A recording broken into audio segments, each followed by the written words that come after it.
हाँ, Gauss theorem. Gauss theorem क्या होती है? सरफेस से रीजन में बदलती है। क्लियर?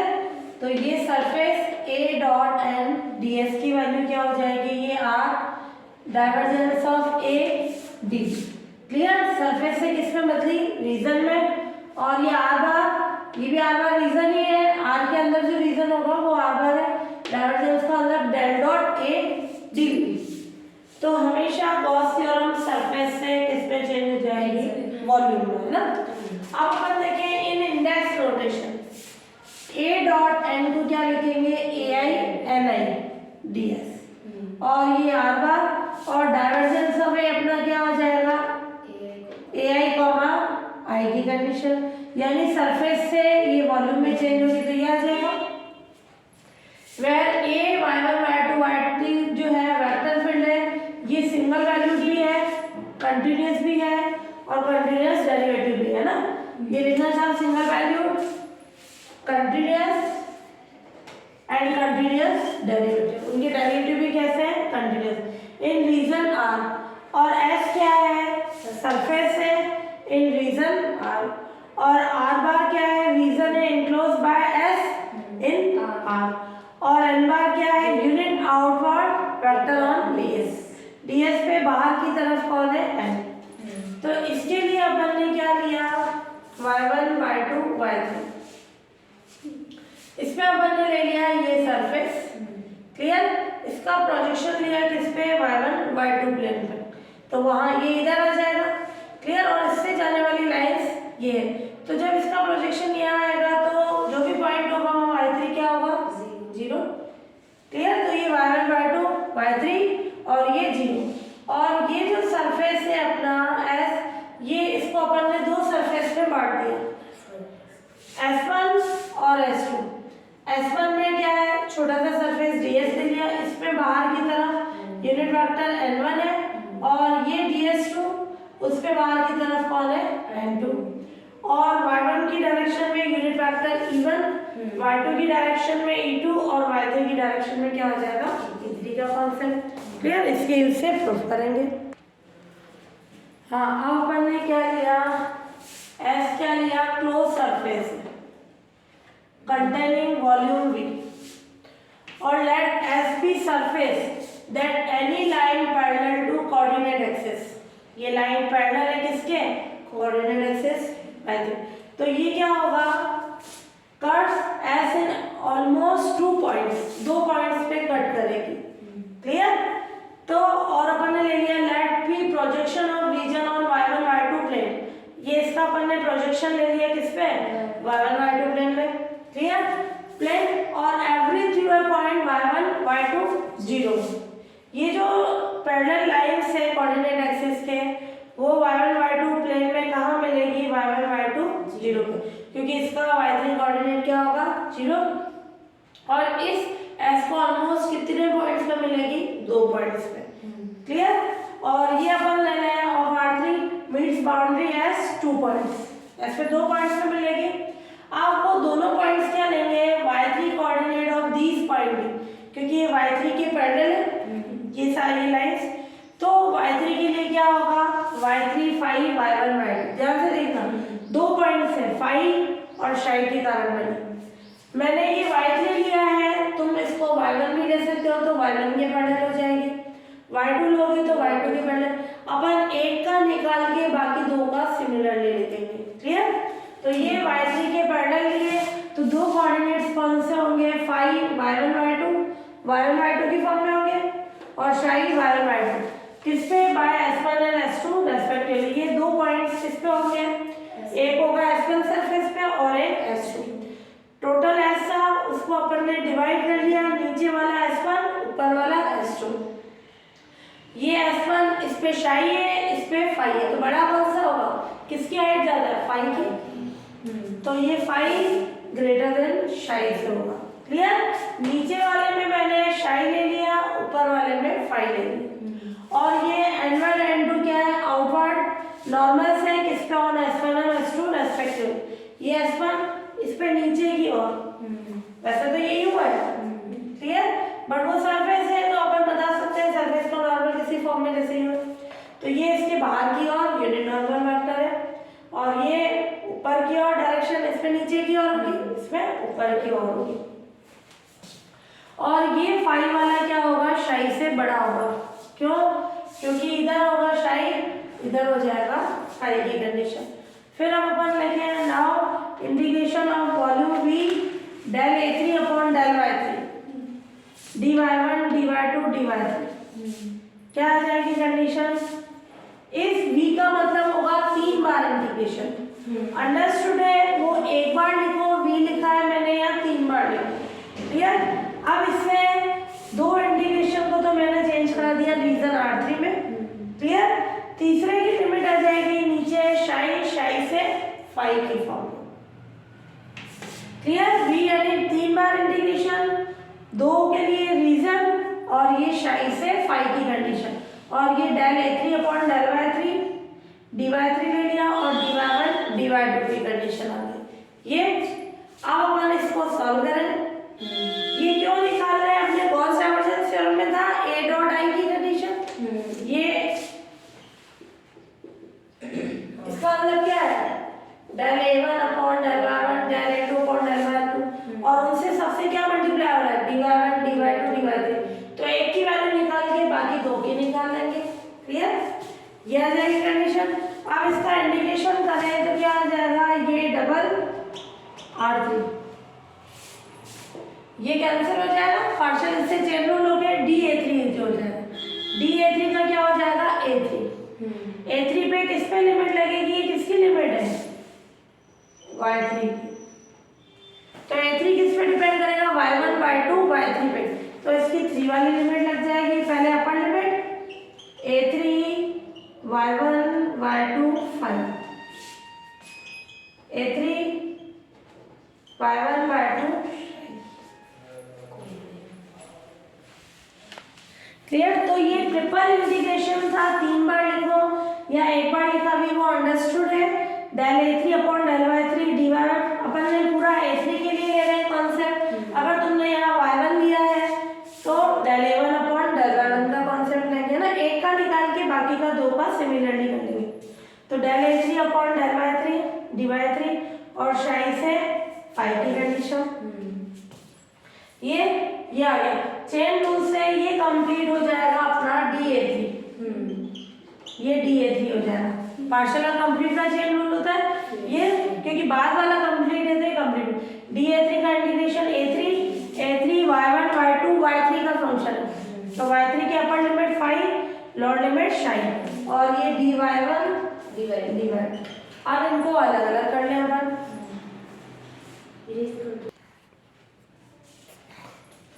अब इसको मैंने अलग अलग कर लिया। हाँ, अब ध्यान से देखना, dy1 dy2 अपन ने जो ये ds1 लिया है, इसमें आउटवर्ड बाहर की तरफ यूनिट नॉर्मल वेक्टर n1 है, बट y3 की डायरेक्शन ऊपर की ओर, तो इसकी दिशा को बदलेंगे तो क्या हो जाएगा? माइनस e3 तो भाई, तो यहाँ, और ये ऊपर ही है y3 की डायरेक्शन में S2 पे, तो dy1 dy2 फॉर S2 के लिए कितना होगा? e3 डॉट n2 और ds2। इससे एरिया निकलता है ये ds2, और उसके लिए कंपोनेंट कितना होगा? इस ऊपर की डायरेक्शन में। तो इधर यूनिट वेक्टर e3 है, इस पे n2 है, तो e3 dot n2, 2 unit vectors है, इधर भी, तो कंपोनेंट निकालना पड़ेगा इन दोनों का डॉट प्रोडक्ट। तो e3 dot n2 ds2 for S2 की कंडीशन। क्लियर? और dy1 dy2 ये भी बोल सकते हो। यहाँ मान लो n2 इधर लगा है, ध्यान से देखना इधर, और dy1 dy2 पढ़ लेंगे, तो इस n2 का e3 की डायरेक्शन में कितना कंपोनेंट होगा? जैसे मैंने ये वेक्टर लिखा 2i plus 3j plus 4k, इसका x एक्सिस की डायरेक्शन में कितना कंपोनेंट है? तो अपन क्या बोलते हैं? 2। ये वेक्टर कहीं पे भी हो, इसका x एक्सिस की डायरेक्शन में कितना कंपोनेंट है? 2।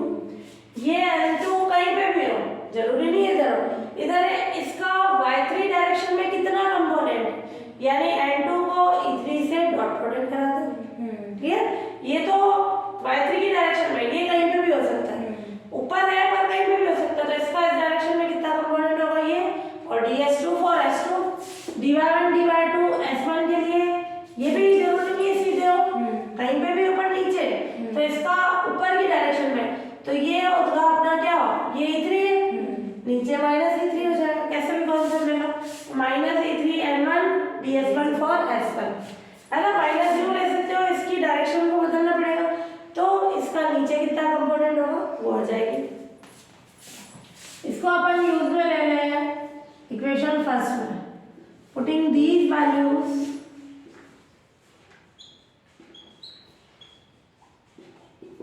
इन इक्वेशन फर्स्ट में यूज में ले तो क्या आ जाएगा, ये r3 a3 पूरा लिखना चाहो तो पूरा लिखो, ये dy1 dy2 इसकी वैल्यू कितनी हो गई e3 डॉट n2 और ये ds2, क्लियर। और अब ये पूरा y1 y2 का फंक्शन हो गया, क्लियर। फाई की कंडीशन हो सकती है क्योंकि अपन बता रहे हैं फाई के कॉन्सेप्ट से ये, और ये माइनस कैसा हो जाएगा plus,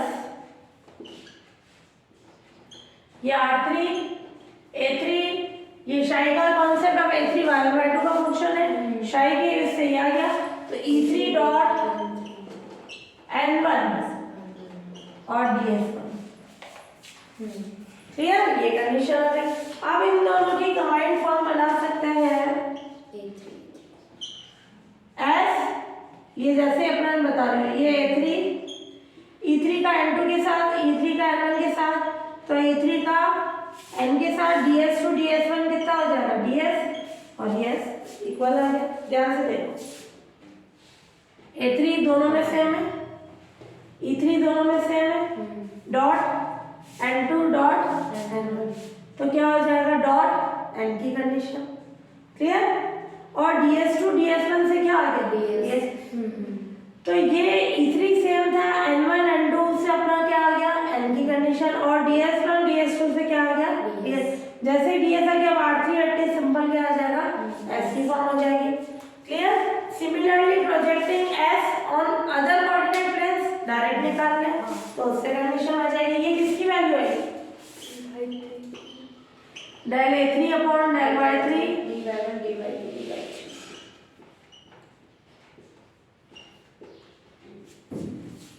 similarly projecting s on other coordinate planes,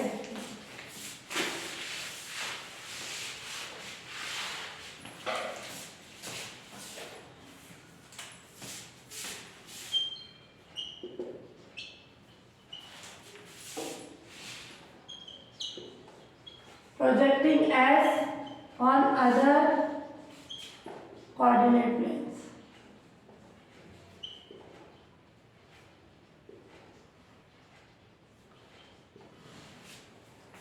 क्या आ जाएगी कंडीशन, ये ये 3 के लिए था, अब किसके लिए है r1 के लिए और r2 के लिए, और ये r3 था, ये बाद में ये यहाँ क्या था v था है ना, सॉरी फिर इसको चेंज किया था, ऐसे अपना v del a1 upon del y1 dy1 dy2 dy3 कितना हो जाएगा, s 1 है तो a1 e1 dot n ds, है ना, यहाँ 3 है तो 3 का कॉन्सेप्ट है, 1 है तो 1 का कॉन्सेप्ट है ना, ऐसे 2 है तो 2 का आ जाएगा, dy1 dy2 dy3, ये दो बार लिखो एक बार लिखो, अंडरस्टूड है, e2 डॉट ये n ds, क्लियर। इन तीनों को ऐड करा दें तो क्या हो जाएगा,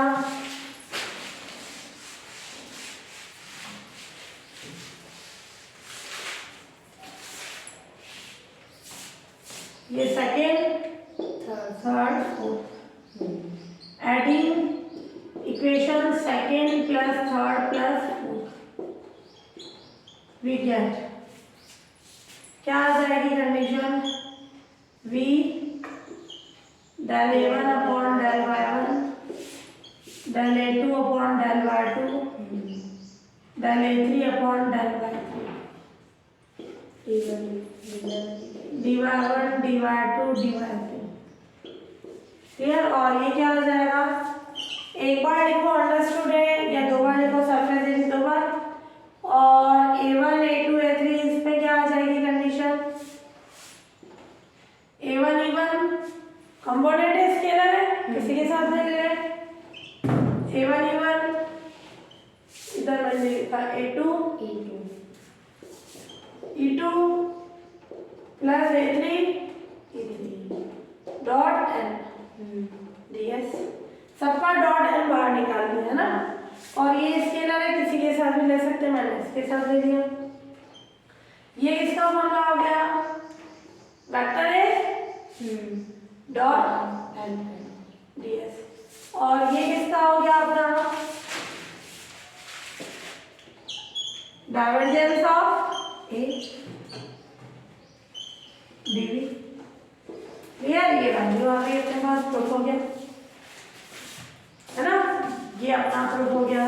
एंड पूरी यहाँ लिख दो बोले S A dot N D S, ये हो गए अपने गॉस डाइवर्जेंस थ्योरम, सरफेस से वॉल्यूम में चेंज होगी। हाँ, Green's theorem in the plane है ना, एक ग्रीन थ्योरम हमने डबल ऑर्डर में पढ़ी, ये इस फॉर्म में सिंगल में, if p y1 y2 and q y1 y2 भी क्या है, कंटीन्यूअस डिफरेंशियल फंक्शन है, p और q दोनों ही कंटीन्यूअसली डिफरेंशियल फंक्शन है। Clear, in reason r, clear, in a reason r, clear. तो रीजन r में और किसमें, इन y1 y2 प्लेन पे, रीजन कैसा है y1 y2 प्लेन में, और bounded by regular close curve c कैसा है, रेगुलर क्लोज कर्व है। देन ये S del q upon del y1 minus del p upon del y2 divide dy2 is equals to p dy1 q dy2, ये curve से किस पे बदलेगा, surface पे। एक अपन ने सरफेस से वॉल्यूम वाली पढ़ी, किससे, गॉस डाइवर्जेंस थ्योरम से। अब ये कर्व से सरफेस में आ रहा है तो स्टोक्स थ्योरम का यूज करें।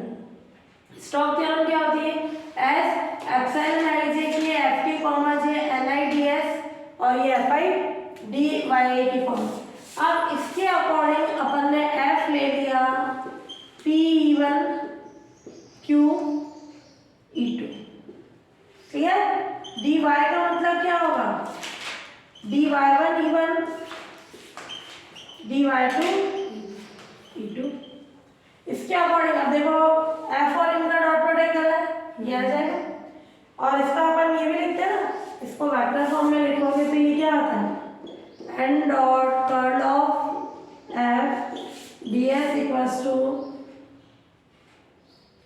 सी एफ आई डी वाई, तो क्या हो जाएगा अपना, ये एफ आई डी वाई यानी डॉट प्रोडक्ट वेक्टर फॉर्म में ही होगी। अब ये y1 y2 प्लेन में है तो इसका नॉर्मल कौन सा हुआ, 3 वाला, क्लियर। 3 इसका y1 y2 के लिए नॉर्मल कौन होगा, E3, और इसका कर्ल निकाले, कर्ल ऑफ f कितना हो जाएगा, डेल क्रॉस f, p और q दोनों ही y1 y2 के फंक्शन है, कंटीन्यूअस डिफरेंशिएबल है। कैसे आएगी कंडीशन, ये आई की जगह क्या होगा, E1 E2 E3, क्लियर। पहले आ रहा डेल, यानी del upon del y1 del upon del y2 del upon del y3, और इसके कंपोनेंट f के p q 0, क्लियर। E1 के लिए क्या आ जाएगा, ये 0 हो जाएगा, E2 के लिए निकाले, E3 के लिए निकाले, तो क्या आ जाएगी कंडीशन, ये आ जाएगा डेल क्रॉस f की वैल्यू, मेन कौन है, डॉट प्रोडक्ट किसके साथ है, E3 के साथ, तो E1 निकाल लो, E2 निकाल लो, मेन अपने को तो E3 चाहिए होगा डॉट प्रोडक्ट के लिए। E3 क्या होगा, ये इससे आएगा del q upon del y1 del p upon del y2, इनको यहाँ रख दे। इसका डॉट प्रोडक्ट किसके साथ करा है, n कौन है, E3 के साथ करेंगे तो ये वैल्यू आ जाएगी। E1 के लिए लिख लेना, क्या आ जाएगा, ये 0, ये डेल q वाली कंडीशन। E2 के लिए ये कवर हो जाएगा, ये 0, p वाली कंडीशन आ जाएगी, क्लियर। तो इससे अपने फॉर्म आ गई अपने curl of F dot N कितना हो जाएगा,